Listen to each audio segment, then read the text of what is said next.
Feliz sábado, irmãos. Uma alegria estarmos mais uma vez aqui na casa do Senhor, entre amigos e entre irmãos. É verdade que muitos de vocês que estão em casa nos assistindo, pela internet, também gostariam de estar aqui conosco, mas creio eu que em breve estaremos todos juntos aqui nos abraçando novamente. Vamos crer nisso, e ter fé. E estamos juntos, em espírito e em verdade, nós adorando aqui, você adorando aí na sua casa. Nesse momento, gostaria que você abrisse a sua Bíblia para iniciarmos a nossa escola sabatina, lendo uma promessa maravilhosa que o Senhor deixou para nós. Lá no livro de Sofonias, capítulo 3, versículo 17. Sofonias, livro de Sofonias, capítulo 3, versículo 17. Vamos ler também o versículo 12, que é o versículo que faz parte da lição que nós estudamos essa semana. Vamos ler os dois versículos. O versículo 12 diz assim: Mas deixarei no meio de ti um povo modesto e humilde, que confia em nome do Senhor. Quem é esse povo?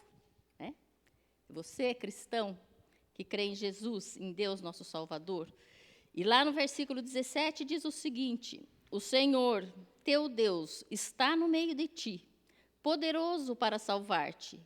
Ele se deleitará em ti com alegria, renovar-te-á no seu amor, regozijar-se-á em ti com júbilo. Com esse espírito de adoração, nesse momento, crendo que Jesus, que Deus, o Espírito Santo, está aqui conosco nesse momento e tem estado todos os dias de nossas vidas, cuidando de nós, das nossas famílias, do povo dele que ele tem aqui nesse planeta. Está espalhado por aí afora. Deus tem um povo. Vamos agora inclinar nossas cabeças e fazermos uma oração.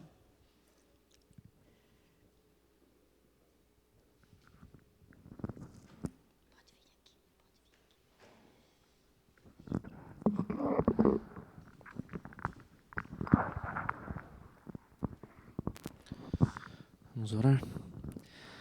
Bondoso Pai Celestial, obrigado pelo cuidado e proteção com cada um de nós. Estamos mais uma vez em Tua presença para adorá-lo, reverenciá-lo e aprender um pouco mais da Tua palavra e da Tua vontade para as nossas vidas. Pedimos Tua santa presença neste culto e nesta escola sabatina, conosco que estamos aqui em Tua casa, todos que estão acompanhando pela internet, que o Teu Espírito Santo possa fazer presente em nossas vidas também. Amém. É o que nós rogamos e pedimos as Tuas bênçãos em nome de Jesus. Amém. Amém.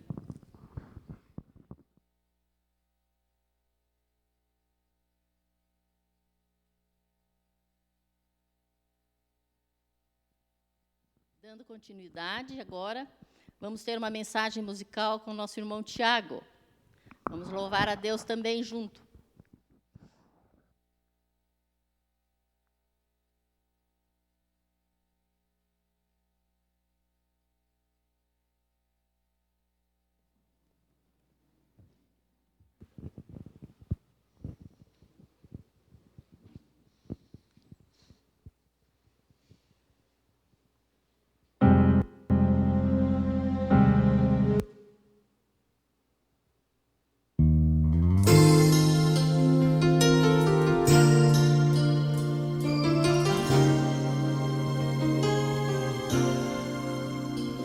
Já fui tão distante, buscar outras fontes, tentei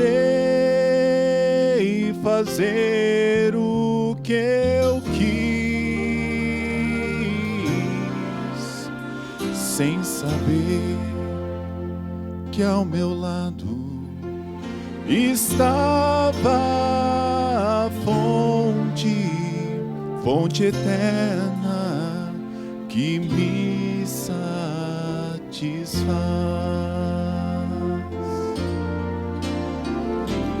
Ó Pai,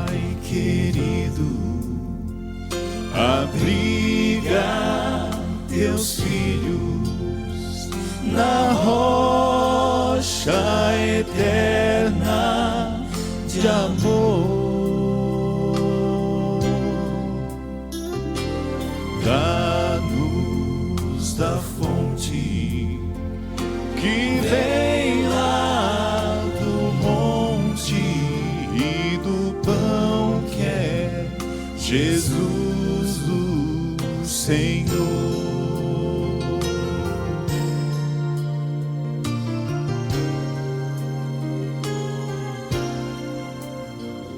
Tão só eu estive sem lar, sem amigos, tentei um abrigo encontrar, mas Jesus, pão da vida, alimenta e abriga, e hoje eu sei onde posso morar.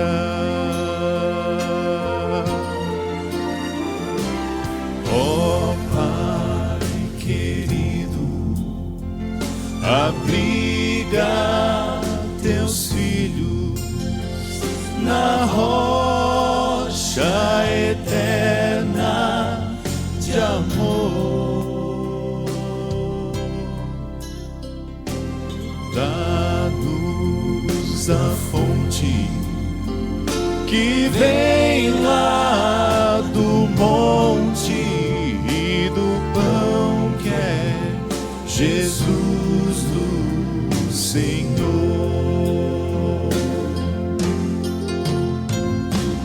Dá-nos da fonte que vem lá do monte e do pão que é Jesus o Senhor.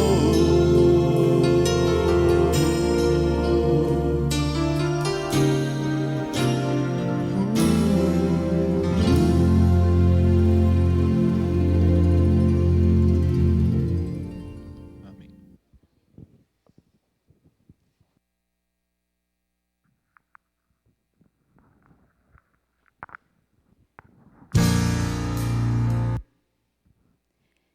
Esta semana nós estudamos o tema Lidando com Passagens Bíblicas Difíceis, a lição número 12. Nós já estamos terminando a lição desse trimestre. Um tema bastante interessante, que nos fala de alguns temas que são difíceis de entender da Bíblia, né? Quem de nós já não se deparou com alguns textos que nos parecem estranhos e difíceis de entender? E a lição dessa semana traz para nós não necessariamente os textos, alguns, mas traz para nós a conduta de como devemos lidar com essas situações. Sinceridade, humildade, paciência e com espírito de oração, Jesus, Deus, Espírito Santo, né, vai guiando o nosso coração para esse entendimento. Gostaria de comunicar aos irmãos o seguinte: o irmão que não recebeu ainda a lição da escola sabatina, do trimestre que vem, que nós estamos já quase que, né, próximo sábado, já é o 13º sábado, por favor, que entre em contato comigo para que eu possa providenciar. Sobretudo nesses momentos que nós estamos vivendo, né, que não podemos estar todos juntos na igreja, a lição da escola sabatina é fundamental para nós, para o nosso alimento espiritual. Sábado que vem é o 13º sábado. Os irmãos sabem que no 13º sábado nós temos ofertas especiais, que vão para o informativo das missões, né, que leva a mensagem, o evangelho, muito longe de nós. Então, prepare já seu coração da oferta do 13º sábado. Nesse momento, nós vamos, então, recapitular a lição. Quem vai trazer para nós a explanação de hoje é o nosso irmão Canada.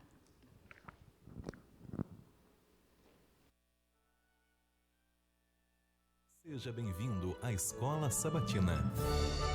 Participe, envolva-se.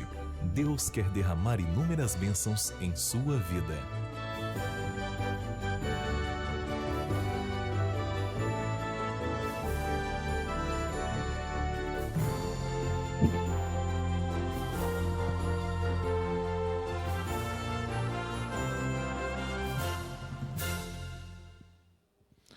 Bom sábado, irmãos. Prazer estar aqui com vocês. É muito frequente nos últimos dias, hein? Mas na internet. A classe bíblica, depois foi o culto próprio domingo e agora. Mas é um prazer servir a Deus, sempre. Antes de começarmos, eu gostaria de fazer uma oração. Você que está nos assistindo, fique em reverência também, para podermos pedir a orientação do Espírito Santo. Querido Pai, nós queremos te agradecer pela tua revelação, esse material maravilhoso que o Senhor preparou para nós estudarmos a tua palavra. Que agora o teu Santo Espírito se faça presente, abrindo a nossa mente, e que as lições aprendidas possam ser colocadas em prática. Te pedimos em nome de Jesus. Amém. Confesso que, ao estudar essa lição, foi puxão de orelha atrás de puxão de orelha. Porque pode ser uma coisa assim, se você... parece ser informação só técnica, mas não foi. Para mim, foi muito importante. Um puxão de orelha atrás do outro. Muito bem. Lidando com passagens bíblicas difíceis. A primeira coisa que me veio à mente foi o seguinte... Enquanto estudava, será que você tem visto passagens difíceis na Bíblia? Porque se você, e isso foi um primeiro puxão de orelha para mim, se você não está vendo passagem difícil, talvez você esteja tendo uma leitura muito superficial da Bíblia. Sempre existe alguma coisa. E nenhum ser humano sabe tudo.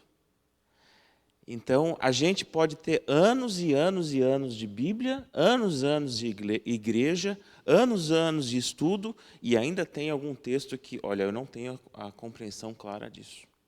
Só que se a gente lê a Bíblia só superficialmente, isso não vem. E isso foi um grande puxão de orelha, porque eu confesso, às vezes, a minha leitura é só para, eu li hoje. Só para marcar, eu li hoje. E aí a pergunta é, como que você tem lido a Bíblia? Como você tem lido a Bíblia? Né? Se for só para tirar um peso na consciência, então desculpa, mas está errado.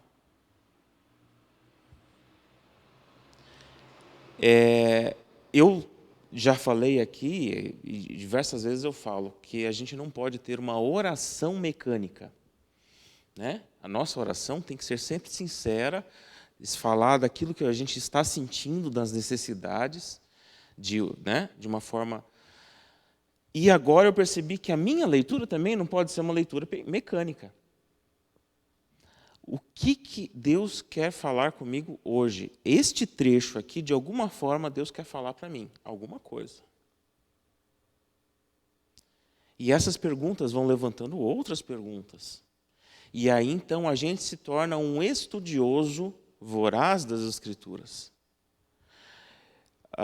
Infelizmente, a nossa igreja, ela foi no passado, os nossos membros eram conhecidos como grandes estudiosos da Bíblia. E não somos mais vistos assim. Infelizmente. E isso mostra que a nossa leitura, quando acontece, tem sido uma leitura mecânica da Bíblia. Mas vamos lá. É evidente, é claro, que o Espírito Santo, que inspirou os textos, os escritores bíblicos, ele não se contradiz. Deus nunca muda. O amor dele, o caráter dele, nunca muda. Nós temos a convicção de que a Bíblia foi inspirada por Deus. Então, eu tenho a convicção de que o Espírito Santo, ele não errou naquilo, ele não está se contradizendo. Então, quando eu pego um texto bíblico, parece um diferente do outro. Eu tenho que, então, investigar um pouco mais. Tem alguma coisa a mais. E, às vezes, justamente nesta busca você encontra uma nova verdade. O Espírito Santo que inspirou o profeta, que inspirou o escritor bíblico, ele não se contradiz. Mas o escritor e o tradutor estão usando uma mente limitada, uma linguagem limitada e dentro de um contexto de vida limitado e diferente do seu. E tudo isso acaba sendo o caminho para você, talvez, não entender o que ele realmente queria dizer. Um escritor, ele estava estudando, eu nunca parei para olhar isso. Ele estava comparando os textos, os períodos citados em Reis, os períodos dos reis, de primeiro reis, segundo reis, e os períodos citados em Crônicas, e não estava batendo. Você já parou para ver isso? Eu não vi. Eu só vi isso agora no material extra que veio da lição. Eu não tinha reparado isso. Você comparou os textos lá? Aí, então, ele demorou anos a investigação, ele descobriu que, no período em que as pessoas, os escritores escreveram, na questão cultural, eles contavam os tempos de forma diferente. E, então, ele fazia a soma, não, tal rei viveu e reinou em Israel por tanto tempo. Escreveu aquilo. Ele estava mentindo enquanto estava escrevendo? Não. Naquela época, naquela cultura, ele contava de uma forma. O outro escritor, que foi outra pessoa, em outro contexto, escreveu sobre o mesmo rei e colocou outro número, porque se contava de uma forma diferente. Então você vê que a aparente contradição não é que estava a ideia em si errada. Né? E, aliás, fica uma dica que a aparente contradição, na verdade, é uma confirmação da verdade. Isso é uma informação importante para a gente ter na ponta da língua, quando alguém quiser, né, nos dar uma alfinetada. Investigadores, quando eles vão... eles tomam depoimento de testemunhas de um caso, de um crime, alguma coisa assim. Se as pessoas falarem exatamente a mesma história, é mentira. Eles combinaram. Se, claro, eles não falarem história que não bate com nada, então, claro, também é mentira, o fato não aconteceu. Agora, se eles contam mais ou menos a mesma história, um enfatizando uma coisa, outro enfatizando, um esquece uma parte, outro esquece outra, outro fala de um jeito, outro fala de outro, aí é verdade. Porque a mente humana, eu vi um fato, o Farol viu o mesmo fato junto comigo, mas ele vai gravar uma coisa diferente do que eu vi. E ele teve...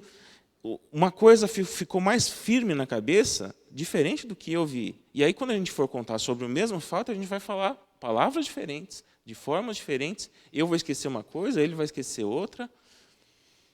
Então, na verdade, as aparentes contradições, por exemplo, entre os evangelhos, confirmam a veracidade dos fatos escritos. Como um exemplo. Mas isso não quer dizer que essa forma simplesmente resolve tudo. Na verdade, ela não resolve tudo. Então, realmente existem coisas que são, às vezes, até difíceis de entender na Bíblia. E aí, como que a gente deve se colocar perante essa situação? Primeiro, a pergunta é, se eu estou me colocando, se eu estou buscando encontrar, né? Foi o início da lição, porque às vezes a gente faz aquela leitura mecânica, e naquela leitura mecânica eu não estou crescendo nada. Agora, quando eu não faço a leitura mecânica, aí as coisas vão, aí até mesmo esses problemas vão começar a surgir. E aí, então, a nossa abordagem para tratar isso. A primeira coisa, abordagem sincera e humilde. Como eu me coloco de uma forma sincera e humilde perante a Bíblia? A primeira coisa é, você nunca deve abrir a Bíblia com uma ideia pré-concebida. Não é eu que tenho que buscar uma resposta na Bíblia, e sim é a Bíblia que tem que me trazer a resposta. Às vezes você já tem uma ideia e você procura um texto para confirmar aquela ideia. Não é assim. É o contrário. Puxa, eu não sei qual é a ideia. Qual é a ideia que o Senhor está querendo me dizer? Aí, então, você procura o texto para tentar esclarecer. Isso é uma abordagem sincera e cuidadosa e humilde. É a gente se colocar, Deus sabe tudo, eu não sei nada. E eu preciso aprender. Somente quando somos sinceros podemos enfrentar as dificuldades de maneira adequada. A sinceridade nos resguarda de fugir de quaisquer dificuldades ou de tentar ocultá-las. A honestidade também nos impede de respostas superficiais que realmente não suportam a um exame minucioso. Se alguém chega para você com um texto difícil, não busque uma resposta fácil. Se você não sabe, seja sincero e fale, olha, eu não sei. É melhor você dizer que não sabe e investigar aquilo melhor do que você dar uma resposta superficial e a pessoa não aceita a sua resposta e acaba colocando descrédito pela palavra de Deus. E aí, então, você acaba dando um motivo para a pessoa se afastar de Deus, o que é algo muito pior. Né? E a humildade? A humildade é justamente reconhecer, eu não sei tudo. Eu não sei tudo, e nenhum ser humano sabe tudo. Eu me lembro e me espantava, meu pai foi um exemplo para mim, em muitos aspectos, esse certamente é um deles. Ele lia a Bíblia todos os dias, e ele fazia o ano bíblico todos os anos. A idade dele era quantas vezes ele tinha lido a Bíblia. E eu chegava para ele, pai, o que esse texto está querendo dizer? Não sei. Mas ele já leu 70 vezes a Bíblia e não sabe o que esse texto está querendo dizer? Puxa vida. E eu digo, nenhum ser humano sabe tudo da Bíblia. Justamente porque a Bíblia é fruto de uma mente infinita. E nós temos uma mente finita. Então, justamente, esses textos difíceis também mostram que existe um poder muito superior por trás. Um poder muito superior por trás. Se fosse possível a gente desvendar todos os mistérios da Bíblia, então seria uma obra humana.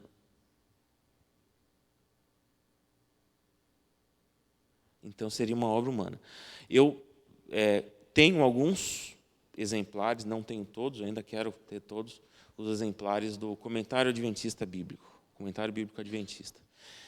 E, de repente, o que esse texto está querendo dizer? Eu vou lá, procuro, olha, estudiosos não chegaram a um consenso a esse respeito.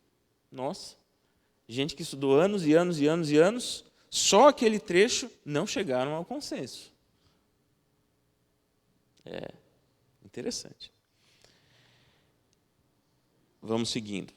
Determinação e paciência. Por que determinação e paciência são importantes?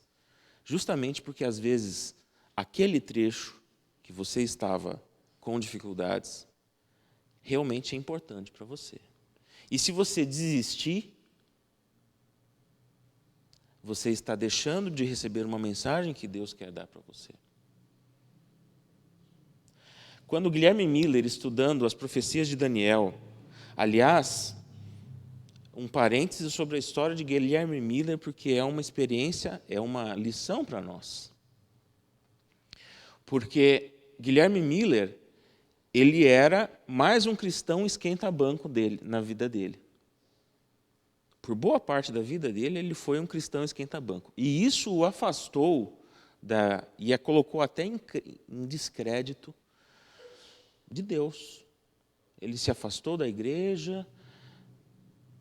E muitas vezes nós, no nosso dia a dia, podemos estar tendo esse contato, esta vida espiritual superficial.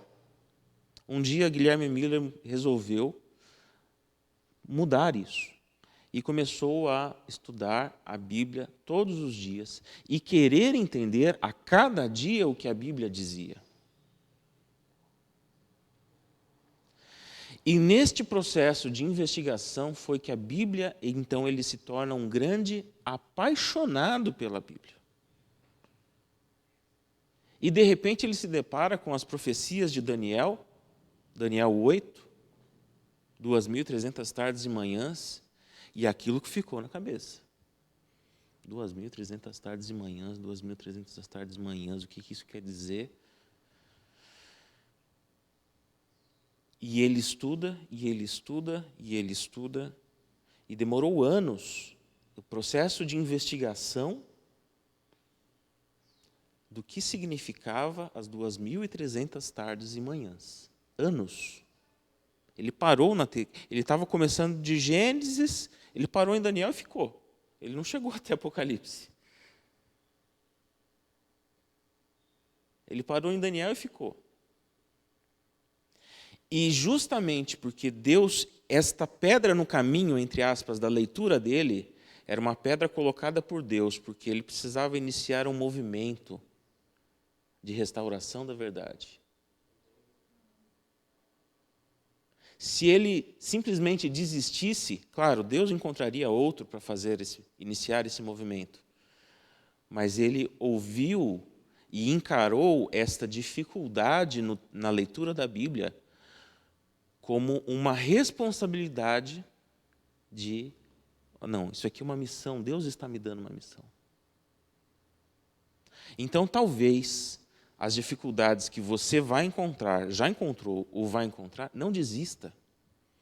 Porque talvez seja justamente uma missão que Deus quer fazer na sua vida pessoal, ou com as pessoas próximas, ou até para a igreja. Então, determinação e paciência. Você talvez não tenha agora as respostas, mas não desista de procurá-las. Não desista de procurá-las. Abordagem bíblica e espírito de oração. Como assim abordagem bíblica? Abordagem bíblica é você procurar outros textos que falam sobre o mesmo assunto. Você vai procurar outros textos. E aí é muito importante que você tenha lido uma ou mais vezes a Bíblia inteira. Você tem que ter uma ideia do todo. Se você não tem, às vezes a gente fica só no... Vou ler o que a lição me passou. Eu vou ler o que o pastor me passou, o que a meditação me passou. Mas você já leu de capa a capa a Bíblia? Você tem que ter uma ideia do todo.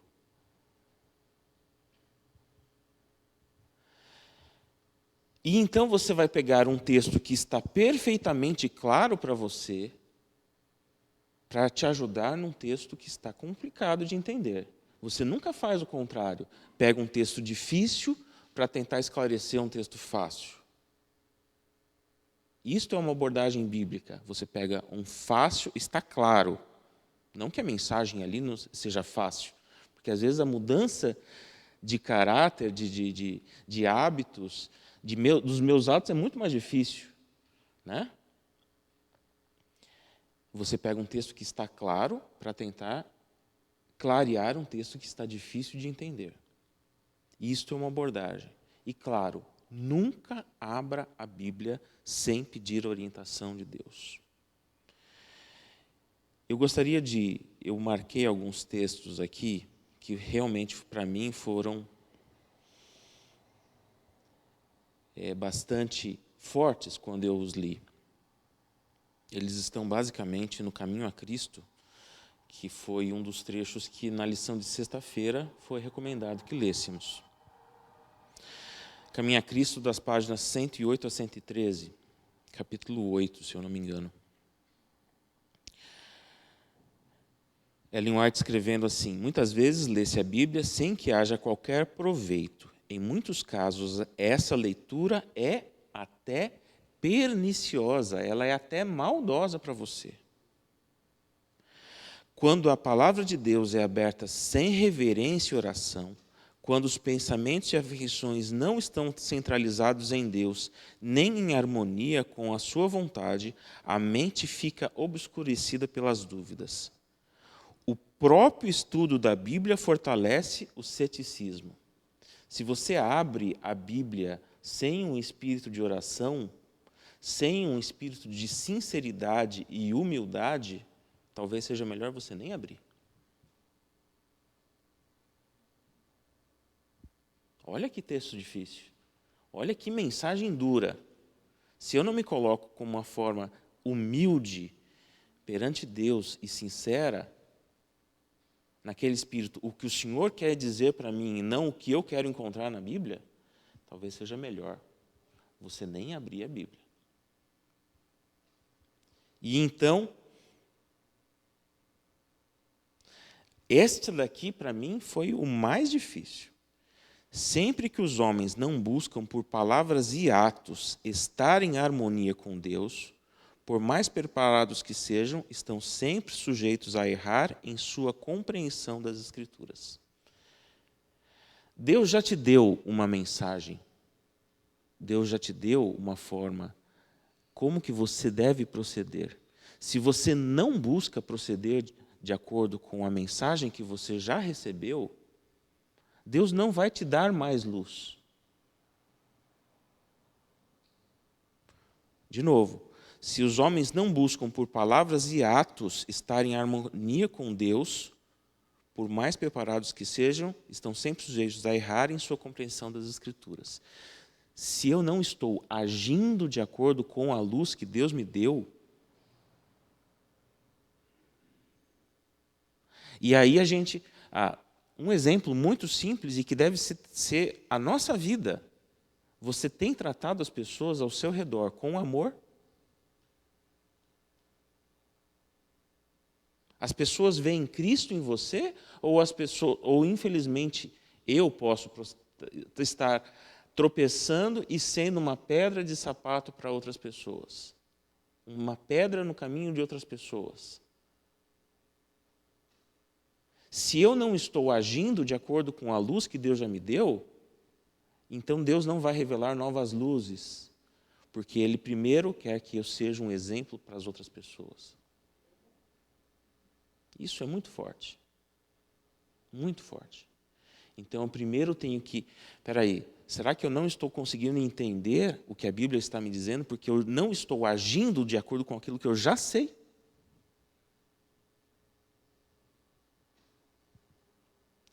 Bem forte. Bem forte. Realmente, algumas coisas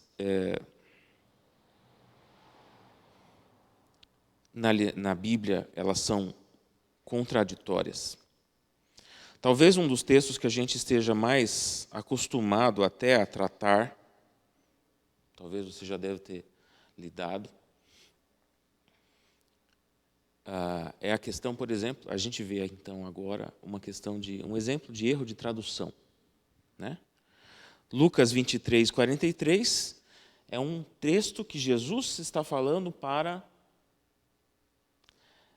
o ladrão na cruz. Em verdade te digo que hoje estarás comigo no paraíso. Este é um exemplo simples de erro de tradução. Por quê? E como a gente pode ter certeza de uma forma bíblica sobre isto? Eclesiastes 9:5. Porque os vivos sabem que hão de morrer, mas os mortos não sabem de coisa nenhuma. Nem terão pouco eles recompensa, porque a sua memória jaz no esquecimento. O morto não sabe de coisa nenhuma. Eclesiastes é extremamente claro. Então o ladrão na cruz não foi para o céu imediatamente. Tem alguma outra coisa naquele texto. João 20, 17. Respondeu Jesus, não me detenhas, porque ainda não subi para o meu Pai. Isso já no domingo. Jesus falando para Maria Madalena, não me detenhas, porque ainda não subi para o meu Pai. Então Jesus também não tinha ido, enquanto estava morto, para o céu.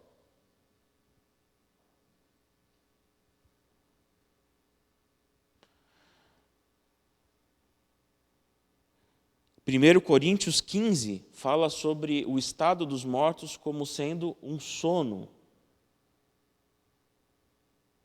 Em Salmos, a gente vê também, os mortos não louvam a Deus. Então, peraí, os mortos não vão para o céu. Então, o que Jesus quis dizer em Lucas 23, 43? Em verdade, eu te digo que hoje estarás no paraíso. Tem alguma coisa estranha aqui. Primeiro, este que não existe no original grego. E aí, você lendo o texto de novo, em verdade, eu te digo, hoje estarás comigo no paraíso, depende de onde você faz a pausa. Em verdade te digo, hoje estarás comigo no paraíso, é uma forma de ver. Em verdade te digo, hoje. Ou, em verdade te digo, hoje estarás comigo no paraíso. É outra forma de ver.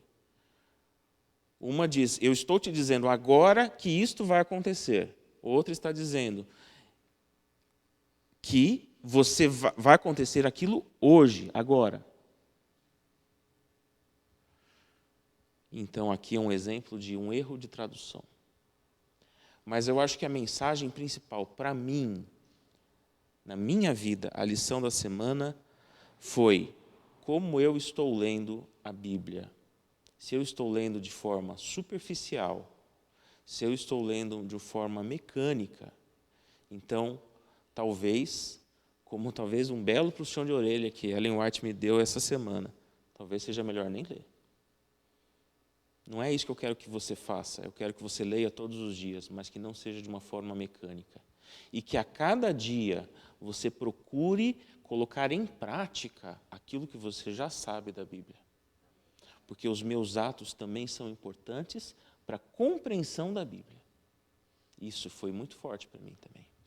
Que a gente possa ter essa abordagem sincera, honesta e com a Bíblia, com a nossa vida espiritual de toda forma. Tem uma oração agora?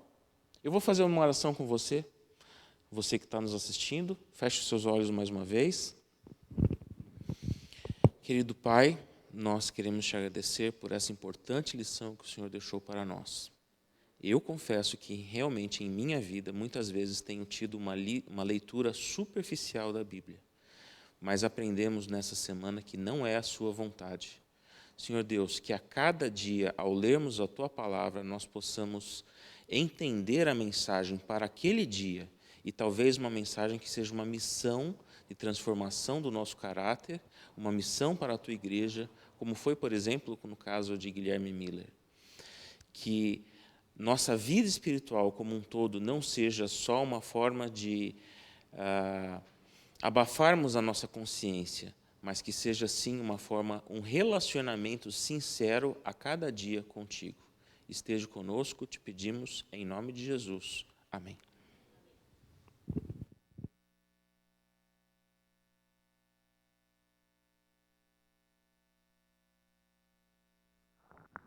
Obrigada, Canada. Deixa eu tirar minha máscara. Obrigada, Canada, pela excelente explanação, trazendo para nós essas atitudes que são cruciais para a compreensão adequada, né, das Escrituras, da Palavra de Deus. Agora, nesse momento, vamos finalizar o nosso estudo da Escola Sabatina, nos colocando em pé e cantarmos juntos o hino de número 259. Né? Você aí na tua casa também, louve ao Senhor, juntamente aqui conosco. Eu sei em quem eu tenho crido.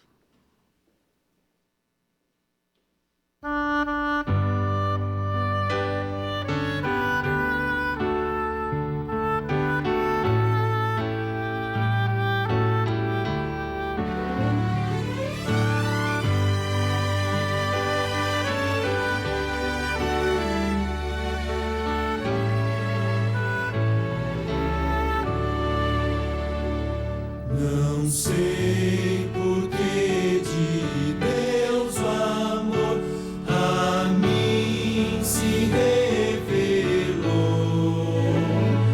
Por qual razão o Salvador pra si me resgatou.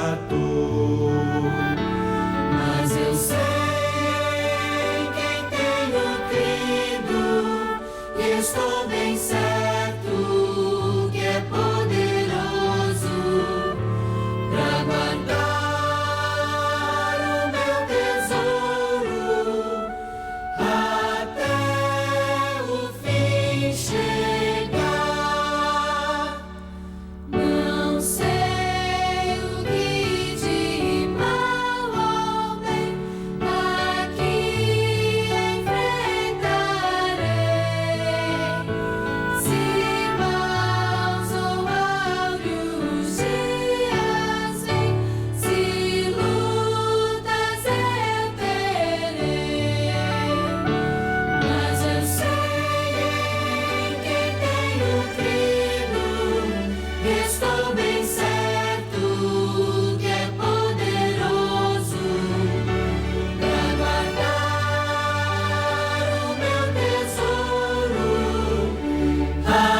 paciência, curvemos nossas fontes em oração.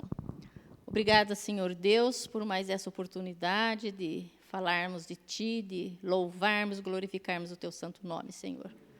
Obrigada por ter deixado para nós a Tua palavra escrita. Obrigada pelo Teu Espírito Santo que nos conduz à verdade, Senhor Deus.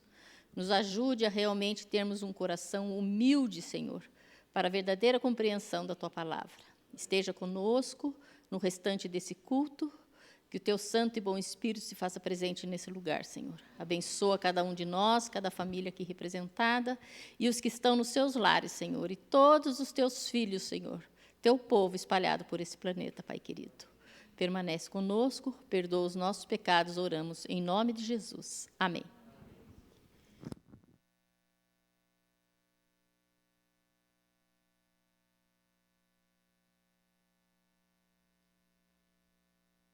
Feliz sábado a todos. Você que nos assiste também, nos acompanha pela internet, seja bem-vindo à casa de Deus. Tenho certeza que Deus está presente aí também com você. O Espírito Santo se faz presente com todos que adoram e reverenciam verdadeiramente o nosso Deus.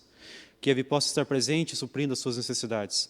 Para começarmos o culto dessa manhã, vamos cantar o hino 141, O Dia Não Sei. Ouve também em sua casa.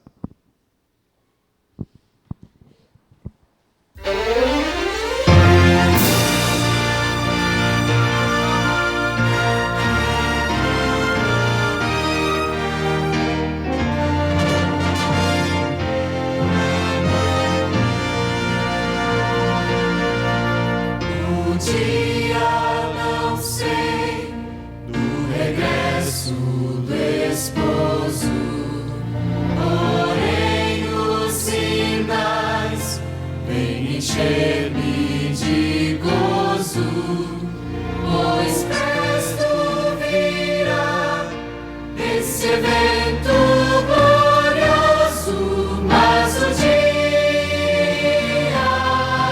não sei. Cristo vem, vigiemos, oremos, Ele vem.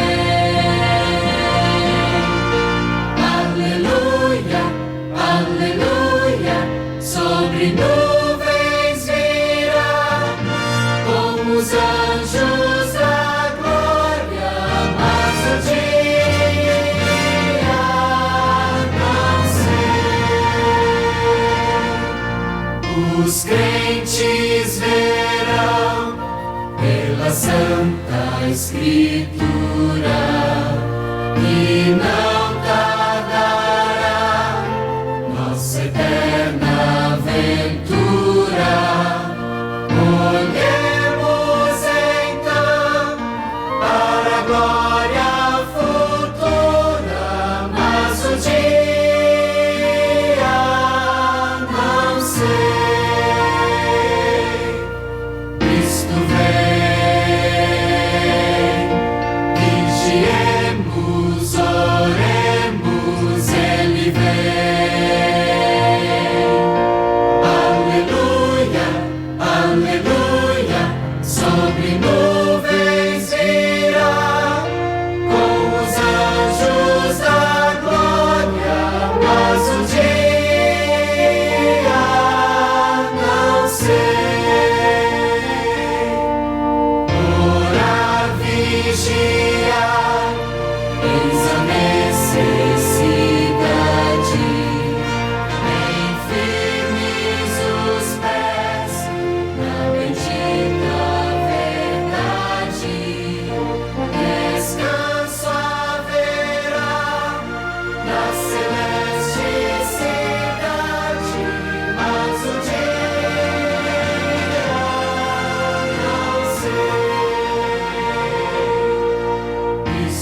bom Pai, estamos imensamente gratos, Senhor, por novamente estarmos aqui diante da tua santa presença.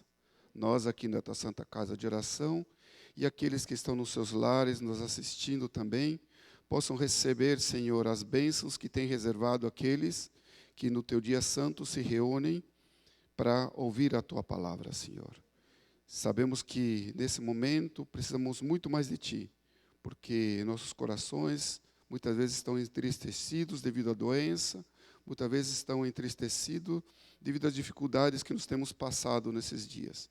Mas sabemos que, segurando a tua mão, podemos ter a confiança de que tudo isso vai passar, Senhor, e um dia estaremos todos juntos contigo nas mansões celestiais. Nos abençoa e nos acompanha, o que te pedimos em nome de Jesus. Amém.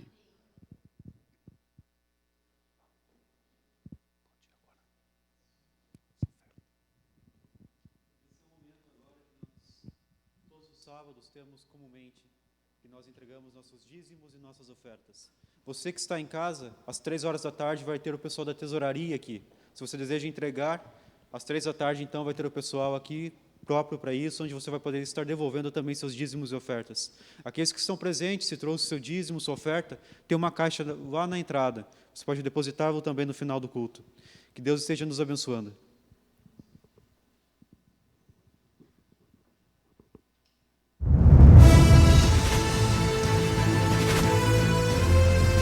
Provai e vede. História de hoje: esperança para Jesus. A crise política e econômica na Venezuela tem transformado o país num verdadeiro caos social. Seus habitantes, sem moradia, emprego e passando fome, atravessam a fronteira em direção a outros países à procura de melhores condições de vida. Grande parte dos imigrantes que chegam ao Brasil se dirigem até a cidade de Boa Vista, capital de Roraima. Ali recebem um atendimento emergencial, alimentação, abrigo e documentação promovidos pela ONU, ADRA e outras organizações. Em seguida, aqueles que podem saem em busca de trabalho pelas ruas da cidade. Por todos os lados, os refugiados estão pedindo ajuda da população local. Hola, buenas tardes, amigo. Yo vengo llegando de la Venezuela para ver si el señor me puede ayudar con algún trabajo, algo ahí para hacer. Pero yo sé limpiar montes, sé pintar casa, cualquier cosa que el señor tenga ahí que hacer en su casa y me puede... Quer trabalhar mesmo? Quiero trabajar. Eu tenho uma panificadora, eu tô indo para lá e você vai trabalhar um dia comigo, tá bom? No, está bien, amigo, vamos, no hay problema no. Muchas gracias.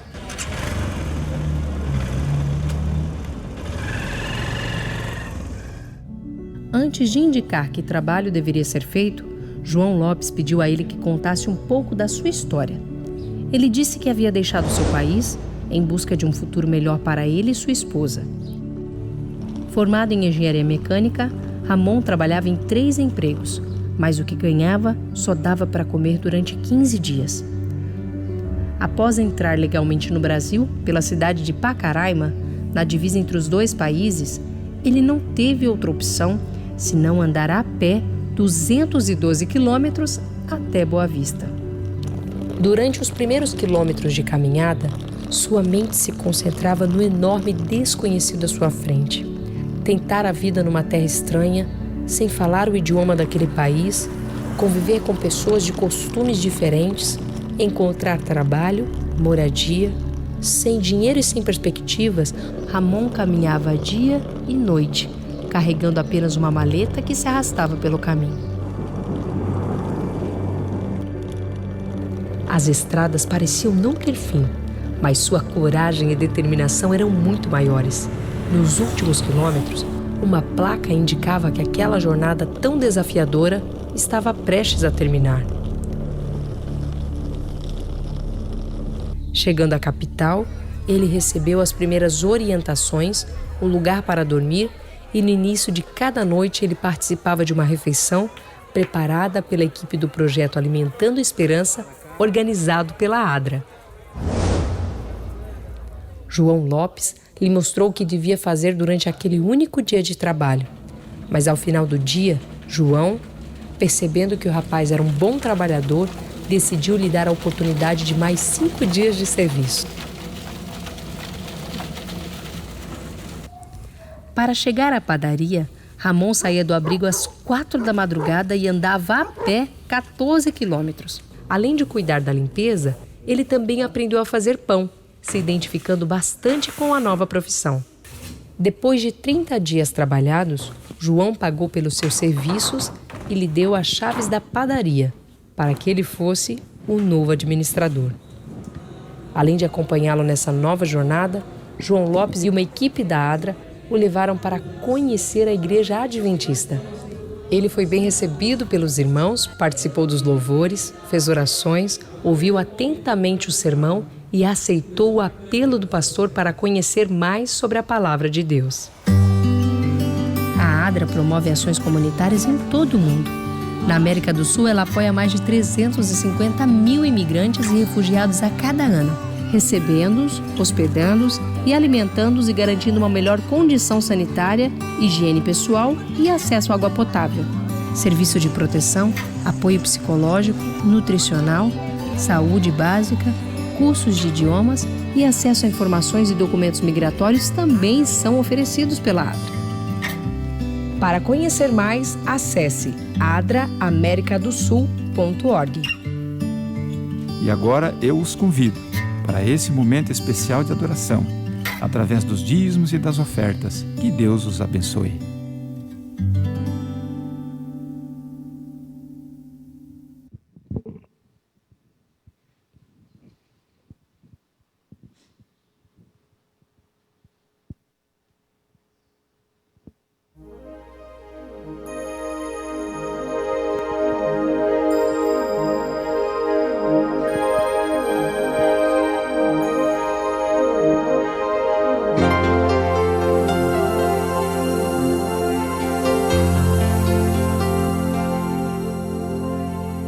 Sonhei que fui pro céu, um sonho tão real. Nas ruas de ouro eu andei, vi o lago de cristal. Ouvi um coro de anjos e eu também cantei. Foi quando um jovem me tocou, chamou meu nome e eu olhei. Me perguntou: você não lembra mais da igreja do interior? Eu era só um menino ali, você o meu pastor. Você me ensinou a orar e me falou da cruz. Um dia então você orou e aceitei ao meu Jesus. Obrigado por dar-me pro Senhor. Hoje eu estou transformado. Obrigado por dar-me pro Senhor.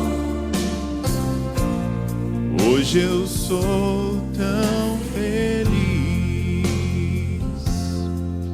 E um rapaz chegou me dizendo: você me trouxe luz, pois deu um livro a outro alguém falando de Jesus.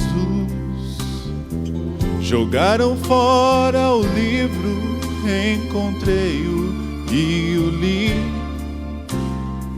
Jesus tocou meu coração e por isso estou aqui. Obrigado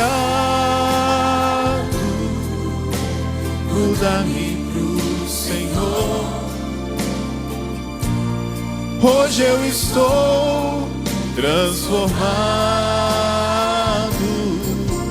Obrigado por dar-me pro Senhor. Hoje eu sou tão feliz.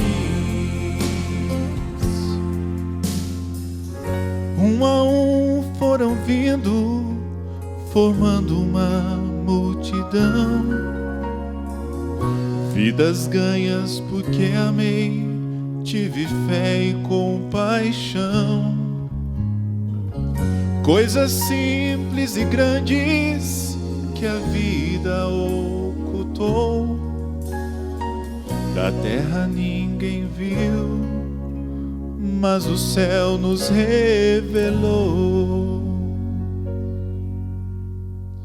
Eu sei que lá no céu ninguém irá chorar, mas acho que senti uma lágrima rolar.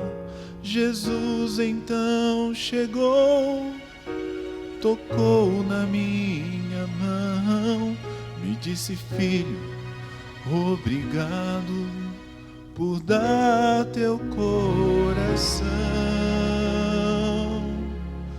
Obrigado por dar-me pro Senhor. Hoje eu estou transformado. Obrigado por dar-me pro Senhor. Hoje eu sou tão feliz. Obrigado por dar-me pro Senhor. Hoje eu estou transformado. Obrigado por dar-me pro Senhor. Hoje eu sou tão feliz.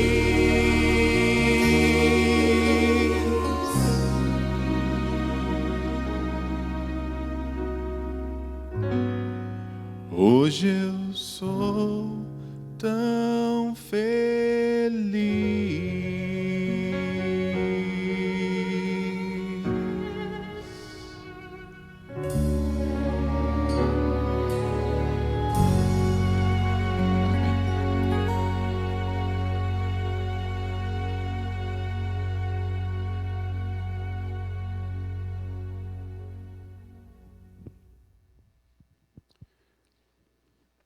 Bom sábado, irmãos.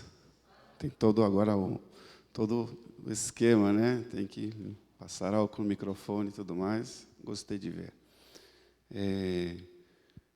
É um privilégio estar aqui à frente de você esse sábado para a gente compartilhar a palavra do nosso Deus. E como o tempo é nosso inimigo agora, né?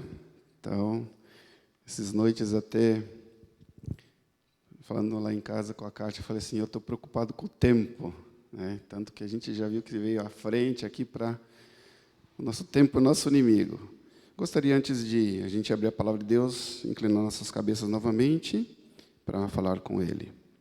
Querido bom Pai, estamos aqui para abrir novamente a Tua palavra e sabemos que sem inspiração do Santo Espírito, ela não teria efeito nos nossos corações, senhores. Pedimos do Santo Espírito que esteja aqui, nos lares que estão nos assistindo, para que possam entender o propósito da Tua mensagem. Em nome de Jesus te pedimos. Amém. Muito bem, irmãos. Eu, essas semanas, tenho acompanhado os sermões aqui da igreja e hoje eu quis fazer uma pequena diferença aqui. Vou falar sobre o Apocalipse, né? E antes de abrir o livro do Apocalipse, eu gostaria de lembrar um texto de 2 Pedro 1,19, que diz assim: temos assim, tanto mais, confirmada a palavra profética, e fazeis bem em atendê-la, como candeia que brilha em lugar tenebroso, até que o dia clareie e a estrela d'alva nasça em vosso coração. Esse texto está falando que nós temos que dar atenção à profecia, porque ela é como a luz nesse momento de escuridão, nesse momento que estamos passando, que é um momento de escuridão, né? Escuridão política, escuridão econômica, escuridão social, escuridão na saúde mais ainda, para muitas pessoas. Eu digo escuridão porque eu não estou dizendo assim que está... não estou falando mal de ninguém, estou falando que é o momento que nós não sabemos para onde que estamos vendo, nós estamos indo, que direção, o que a gente deve fazer, né? E essa luz, a profecia é o clarão para nós, né? E vou ler o texto base que nós vamos estudar essa manhã, se encontra em Hebreus capítulo 12, versos de 25 e 26, e mais tarde eu vou ler o 27 também, para a gente entender o assunto aqui. 12, 25, disse: tende cuidado, não recuseis ao que fala. Aqui o que fala está no verso 24, se você... E você que está em casa, olha, eu sei que dá um pouquinho de preguiça, às vezes, de abrir a Bíblia, mas hoje nós vamos folhear a palavra de Deus, então abra a sua Bíblia em casa também para você ler, que é importante isso daqui. Tende cuidado e não recuseis ao que fala. Se você volta para o verso 24, o que fala é Jesus, o mediador da nova aliança, né? Tende que não recuseis a Jesus, pois... se não escaparam aqueles que recusaram ouvir a Jesus, quem divinamente os advertia sobre a terra, quando ele estava aqui sobre a terra, muito menos nós, os que nos desviamos daquele que do céu nos adverte. Ele está dando uma advertência àquele que está ouvindo a profecia e desvia o seu ouvido da profecia. E quem que nos adverte do céu? Jesus está nos advertindo nesse momento.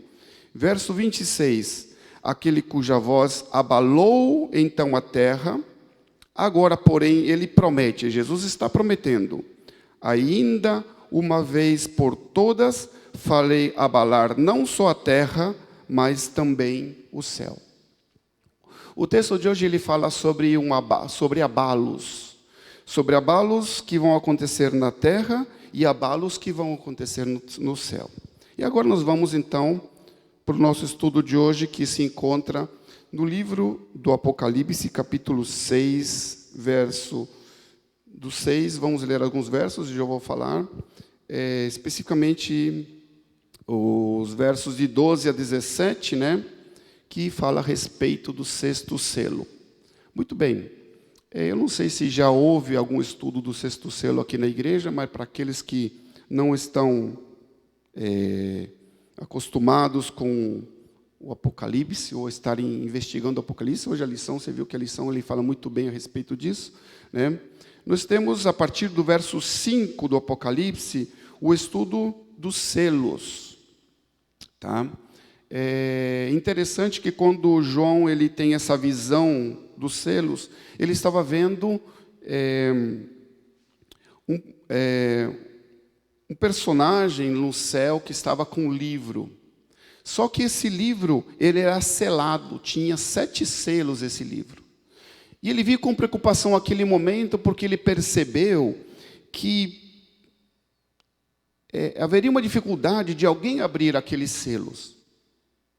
E aquilo deixou ele aflito naquele momento daquela visão. Mas alguém ao lado, um anjo, com voz forte, diz assim... diz para ele, mas não se preocupe, João, porque o leão da tribo de Judá, que é o próprio Jesus, né? A raiz de Davi, que é Jesus, ele vai conseguir abrir os selos. E então, a partir daquele momento, Jesus ele começa a abrir os selos daquele livro, né? E a partir do capítulo 6, o Cordeiro, né, Jesus o Cordeiro, ele abre os selos. E nós vamos ver que nos 4 primeiros selos, à medida que são abertos os selos, aparecem cavaleiros, em cavalos de várias cores, né? Cavalo branco, tem o cavalo vermelho, depois no 3º selo nós temos o cavalo preto, no 4º selo nós temos o cavalo amarelo, e ele tem certas características, né? Não vamos entrar nos detalhes aqui dessas características, porque eu quero me deter no 6º selo, e nós vemos que Essas características, quando a gente estuda tudo, a gente vai ver que são períodos da história da igreja nesse mundo, da igreja, do povo de Deus nesse mundo, né? Interessante, quando ele vai abrir o 5º selo, ele já não vê os cavaleiros, mas ele vê pessoas que tinham morrido debaixo do altar, né? E ele fala a respeito de que essas pessoas estavam clamando, né? E esse período que conta aqui no 5º selo é o período onde morreram muitas pessoas por causa da verdade na Idade Média, né? Lá, quando Roma, nos coliseus, colocavam os leões para devorar esses cristãos. Então, esses cristãos, na verdade, até hoje, eles clamam justiça de Deus, né? A justiça do Senhor, mas vai ser feito a justiça no momento, está sendo feita a justiça, vai ser feita a justiça final de Deus no momento certo, né? E nós temos aqui o 6º selo. E eu escolhi o 6º selo porque o 6º selo é o momento em que nós vivemos na história do mundo profético dentro do 6º selo, né? E esse 6º selo é importante para nós. Quando a gente fala que tem que estudar a profecia, logicamente, os outros são importantes porque você vê o cumprimento das profecias à medida que passa a história. Mas o 6º selo é hoje, né? Em 2020, nós estamos dentro do 6º selo, né? E eu vou fazer a leitura do 6º selo para a gente ter uma ideia. E diz assim, Apocalipse capítulo 6, verso 12. Vi quando o Cordeiro abriu o 6º selo, e sobreveio grande terremoto. O sol tornou-se negro como saco de crina, a lua toda como sangue, e as estrelas caíram pela terra como a figueira quando abalada pelo vento forte, deixa cair os seus figos verdes. Eu vou dar uma paradinha aqui, só para vocês entenderem. Essa primeira parte aqui, para quem lembra, né, ele faz parte da profecia profética de Jesus. Se você ler Lucas 21, especialmente Lucas 21,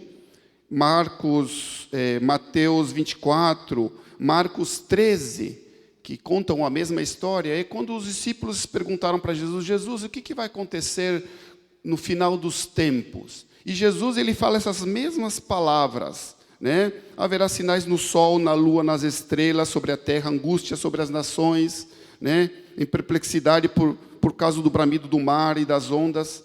Haverá homens que desmaiarão de terror pela expectativa das coisas que sobrevirão ao mundo.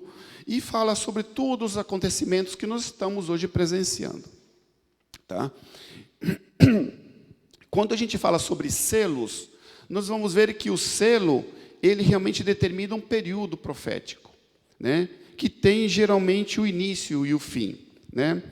E interessante que João, ele tem a visão com as mesmas palavras que Jesus, naquele dia, pregou para os discípulos, né? E vamos terminar, né, a partir... Essa primeira parte do 6º selo é o início do período profético. E a segunda parte do 6º selo é o fim do período profético. E aí diz, verso 14, e o céu recolheu-se como um pergaminho quando se enrola. Então todos os montes e as ilhas foram movidos do seu lugar. Os reis da terra, os grandes, os comandantes, os ricos, os poderosos, e todo escravo e todo livre se esconderam nas cavernas e nos penhascos dos montes.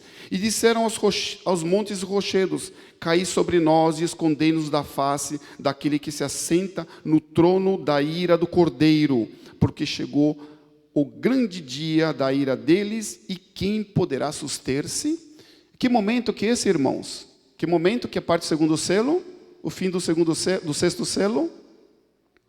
A volta de Jesus. Aqui nós temos o início do período dos selos, né? O 6º selo, na verdade, começa mais ou menos em 1755, quando houve os sinais no sol, na lua né, e nas estrelas, 1780, ele começou, na verdade, com o terremoto de Lisboa, né? Depois nós temos sinais no Sol, na Luz das Estrelas, 1780, e nós temos a queda das estrelas, 1833, mais ou menos nesse período que começa a abertura do sexto selo. Interessante, irmão, que se você vê o livro de Mateus, especialmente, ele não fala sobre abalos, ele fala sobre sinais. Então, o início do sexto selo, há sinais no céu e há sinais na terra. Porque como esses sinais apareceram no céu, na terra, também há sinais onde os homens começaram a sentir exatamente os sinais da vinda de Cristo, né? Os sinais e que hoje nós sentimos também com o que tem acontecido no nosso meio. Mas eu gostaria de falar a respeito também do texto que a gente leu no livro de Hebreus, diz que Deus iria abalar tanto o céu quanto ia abalar a terra, né? O abalo dos poderes do céu, já nos sinais você percebe, o sol, lua, estrelas, né? E nós sabemos que esse mundo tem poderes, né? Poderes, inclusive, que nós, seres humanos, não conseguimos controlar. A chuva, né? Tem chuva que destrói, vento, fogo, né? A gente não consegue controlar. Vamos ver os poderes da terra. Vamos abrir nossas Bíblias em Efésios, capítulo 6, verso 12. Efésios, capítulo 6, verso 12. Aqui fala sobre os poderes da terra. Muito bem, porque a nossa luta não é contra sangue e a carne, mas sim contra principados e potestades, contra os dominadores deste mundo tenebroso, contra as forças espirituais do mal nas regiões celestes. Nós vamos dividir aqui quais são os poderes. Aqui você vai ver que ele fala principados e potestades, dominadores deste mundo tenebroso, e as forças espirituais do mal. Sabemos que as forças espirituais do mal são Satanás e 1/3 dos anjos dos céus que ele levou consigo e que, na verdade, eles estão todo dia nos tentando para nos fazer cair. E principados e potestades. O que são principados e potestades? O que é um principado? Eu fui no dicionário para ver, diz que é um estado independente, cujo governante tem título de príncipe, né? Aqui no mundo, acho que ultimamente o que ficaram dos principados é Andorra, Liechtenstein e Mônaco. O mais conhecido é Mônaco, né? O príncipe, eu esqueci o nome dele, de Mônaco, é muito conhecido no nosso meio. Mas o principado. Mas diz que nós temos uma luta contra um principado. Quem será esse principado, né? Em João 14:30, quem quiser ler a sua Bíblia, eu vou ter que apressar porque meu tempo está curto, ele fala que já não falarei muito convosco, porque vem o príncipe do mundo, e ele não tem nada comigo, nada em mim, como diz algumas versões. Sabemos, irmãos, que Satanás é o príncipe desse mundo, né? Infelizmente, os nossos pais, lá no Éden, quando eles obedeceram à voz de Satanás, em vez de obedecer à voz de Deus, eles deram lugar para que Satanás fosse príncipe desse mundo. E hoje eu posso dizer a mesma coisa. Toda vez que nós damos lugar, damos ouvidos ao que Satanás nos pede, nós o fazemos príncipe desse mundo. Interessante que na Bíblia, não vou ler todos os textos, mas nós sabemos, por exemplo, que o próprio Deus, Ele é que criou os principados, né? Só que Satanás usurpou o principado de Cristo. Só que ao mesmo tempo que ele usurpou, ele perdeu o direito do principado quando Jesus morreu. Isso encontramos em Colossenses 1,16. né? E em Colossenses 2,15, tá?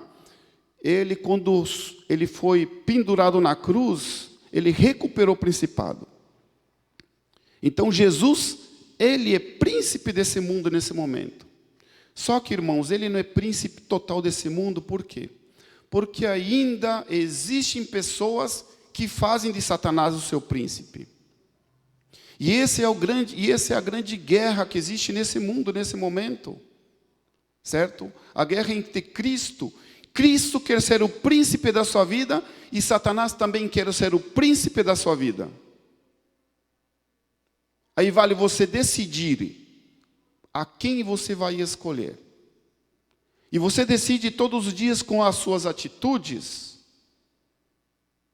Se você acorda de manhã, lê a palavra de Deus, você está dizendo: Senhor, eu quero que você seja o príncipe da minha vida. Se você fala palavras indevidas, onde quer que seja, no seu trabalho, na sua casa, você está chamando Satanás para ser príncipe da sua vida. E existe a luta desses dois príncipes.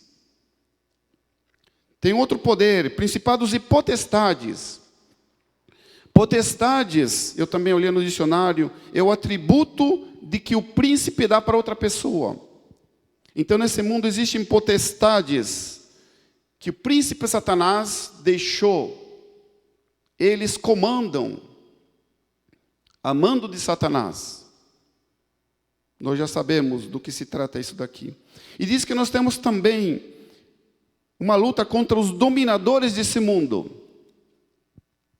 E dá a impressão que dominadores tem alguém que domina a nossa vida, e fala assim: mas ninguém domina a minha vida. Não. E aqui ele está se referindo aos governos desse mundo. Especialmente, se você vê aqui, diz assim: os dominadores deste mundo tenebroso. Especialmente os dominadores que aqui fala são os que governam. Mas aqueles que governam longe de Deus. E infelizmente, irmãos, grande parte dos dominadores desse mundo, eles governam sem Deus. Tem coisas que a gente tem tocado muito esses dias por causa da pandemia, né? E a gente não percebe mais. Na verdade, existe uma guerra de domínio nesse mundo. Quem que manda mais? Né? Me ouçam que eu tenho a razão. Eles querem dominar as pessoas, querem dominar a sua mente, o seu desejo, querem dominar a sua vida. Né? Então, é aqueles que têm autoridade. A ciência quer dominar acima de Deus, especialmente a ciência que é contra Deus, ele quer dominar. Mas essas potestades, esses poderes desse mundo, eles todos vão ser derrotados por Deus. Como será que Deus vai abalar teu céu e terra? Vamos ler Apocalipse capítulo 7, verso 1. Como Deus vai abalar? Apocalipse 7, verso 1. Diz assim: depois disto vi 4 anjos em pé nos 4 cantos da terra, conservando seguros os 4 ventos da terra, para que nenhum vento soprasse sobre a terra, nem sobre o mar, nem sobre árvore alguma. Nós também não vamos deter aqui, mas ele está falando que existe anjos segurando os ventos da terra. Interessante para quem eu já li, né, eventos finais. E eu acompanhando as questões do coronavírus, eu cheguei a um momento que eu fiz uma leitura e eu percebi que, e lá diz que à medida que o Espírito Santo for se afastar da terra,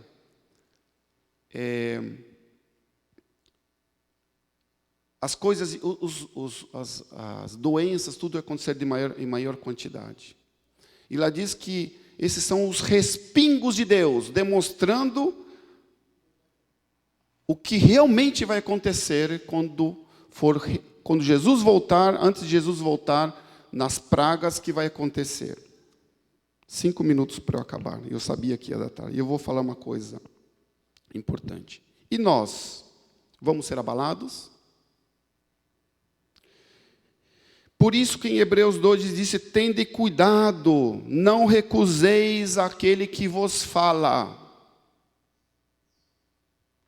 Irmãos, vai haver uma sacudidura. Se você não estiver seguro da mão de Deus, você também vai ser abalado. Porque na história desse mundo, quando houve abalos, sacudiduras, os filhos de Deus se mantiveram fiéis, firmes. Temos a história de Noé, a história de Ló. Aqueles que de Jerusalém ouviram a palavra de Jesus, que diz, fugi da cidade, fugiram e não foram abalados. Deus está abalando, está dando aviso de que tudo isso vai terminar. Eu vou ler o final do texto, Hebreus 12, capítulo 12, verso 27. Por que Deus vai abalar? Ora, esta palavra, ainda uma vez por todas, significa remoção dessas coisas abaladas, como tinha sido feito, para que as coisas que não são abaladas permaneçam. Jesus vai abalar esse mundo, tudo, os poderes desse mundo, os poderes do céu, porque Ele quer que você perceba que existe um reino inabalável que está chegando. E esse é um alerta para nós hoje, para que você se prepare para o reino inabalável do nosso Deus. Esse é meu desejo de oração. Amém.